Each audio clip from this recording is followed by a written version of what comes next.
সালাতে দোয়া কবুল হয়। সালাতে দোয়া কবুলের তিন জায়গা।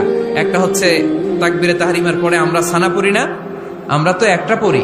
আল্লাহর হাবিব সুন্নাহ এবং নফল নামাজে আরো পড়তেন সানা, ওই দোয়া কবুল হয়। দুই নম্বর জায়গা সালাতে সেজদায় পড়ে দোয়া করলে কবুল হয়। আকরাবু মা ইয়াকুনুল আবদু মির রাব্বিহি ওয়া হুয়া সাজিদ ফাকসিরু ফীহি দুআ। বান্দা যখন সেজদায় লুটিয়ে পড়ে, বান্দা আল্লাহর সবচেয়ে কাছে চলে যায়।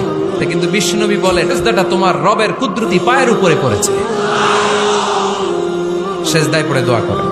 সালাম ফিরানোর আগে বিশ্বনবী দোয়া করতেন, লা ইউসাল্লিমান্না আহাদুকুম হাত্তা ইয়াতাআওয়াযা মিন আরবা'a।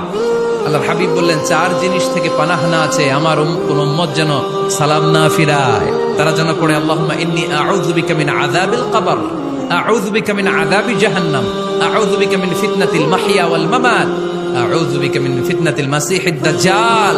আল্লাহ কবরের আযাব থেকে বাঁচাও, আল্লাহ জাহান্নামের আগুন থেকে বাঁচাও, আল্লাহ জীবন